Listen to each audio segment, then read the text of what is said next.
Alors je pense que maintenant, moi et vous, on commence à se connaître, à s'apprécier. Je pense même qu'on a dépassé le stade du flirt et très clairement on est entré dans une relation plutôt durable. D'ailleurs je vous fais un câlin.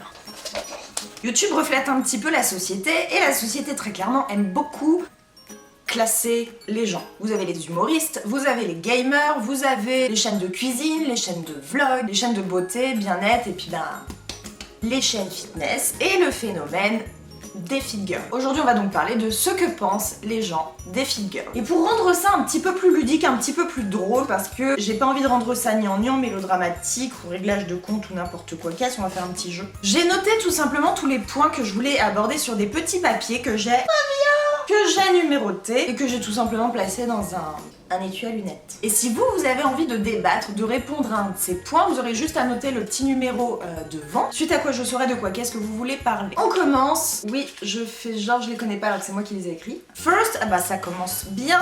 Fit girl égale fit. Et non, je ne dirai pas le reste à voix haute. Cette fameuse idée comme quoi la fit girl montre un petit peu son corps à qui le veut. Tapons ensemble fitness girl sur Google. Ok, bah voilà, vous voyez bien que non. Je pense que les gens ont perdu une certaine logique à un moment précis donné. La musculation et le fitness sont des activités par définition dans le mot même à visée esthétique, modelage du corps, tatatatata. Dès l'instant où l'on est passionné par quelque chose et que l'on souhaite partager cette passion, communiquer dessus sur les réseaux sociaux, notre télévision du 21e, bah je suis pas sûre qu'une photo de mon bambou pour illustrer le déficit calorique ou la perte de gras vous parlerait beaucoup, quoique. C'est un petit peu comme se plaindre de votre fleuriste qui mettrait des roses dans sa vitrine. Des nanas qui apprécient montrer leur corps outre fitness d'ailleurs, il y en a toujours eu. Et pour ça, il n'y a pas besoin des réseaux sociaux, il n'y a qu'à regarder dans la rue. La seule différence justement, c'est que maintenant, il y a les réseaux sociaux. Et que les femmes choisissent quoi poster, quand poster et comment le poster. Allez, on pioche.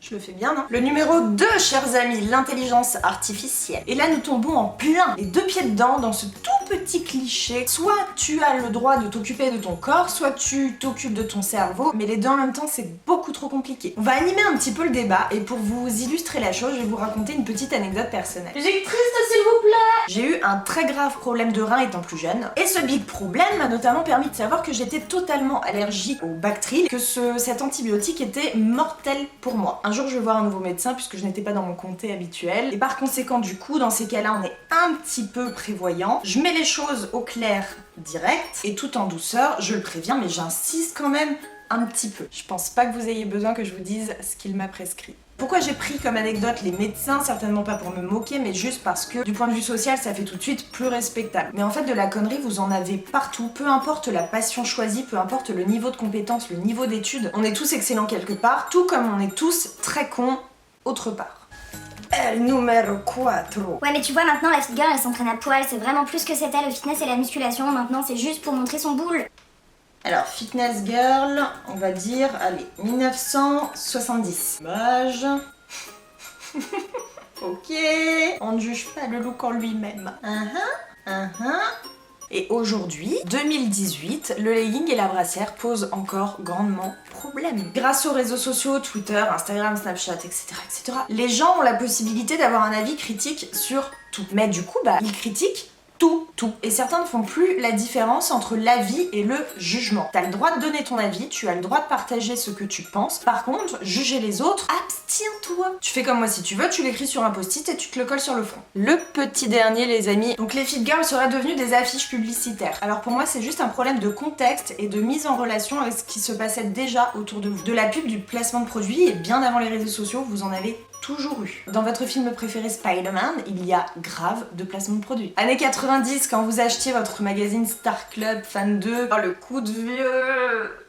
Il y avait aussi du placement de produits partout. La grosse différence aujourd'hui, c'est que grâce à YouTube, Instagram, Snapchat, on a la possibilité d'être proche de vous. Et les starlettes que nous, on avait avant, Billy Crawford, Alizée, aujourd'hui sur petit écran, vous retirez la télé-réalité, vous avez plus personne. Et toute l'adoration que nous, on portait étant gamin à ces gens-là, à ces petites starlettes, bah, la génération d'aujourd'hui, c'est devenu les youtubeurs, les influenceurs. Et grosse chance que nous, on n'avait pas avant à l'époque avec nos petites starlettes, ouais, j'aime bien ce mot, bah nous, aujourd'hui, sur les réseaux, on a la possibilité possibilité de communiquer entre nous. On se parle vraiment. On a un rapport qui est beaucoup plus proche, presque amical. On commence à connaître nos vies respectives. Mais à côté de ça, ça vous offre aussi la possibilité de 100 000 fois plus nous engueuler. Si vous avez un doute sur l'honnêteté de l'influenceur ou du youtubeur, vous avez très vite l'impression d'être trahi. Et si on remet le même style de situation dans un contexte des années 2000, par exemple avec Britney Spears, oui, je t'adore de la mort, t'es trop belle, j'aime trop comment tu chantes aigu. Par contre, la robe que tu as portée, j'aimerais vraiment savoir si c'était un placement de produit ou pas. Je pense donc qu'effectivement c'est aux créateurs YouTube, Instagram ou autres réseaux sociaux d'instaurer un réel climat de confiance, c'est-à-dire de ne pas vous balancer n'importe quoi et de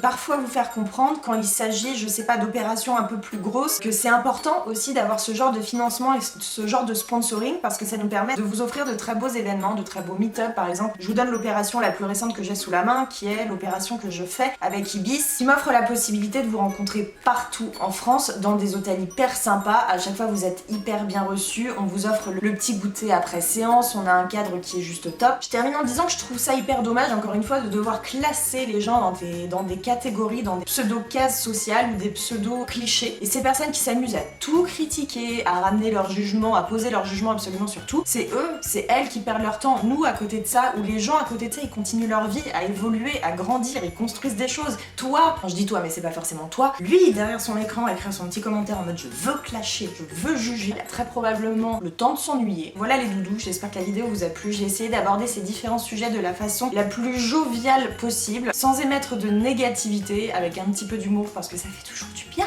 Bisous.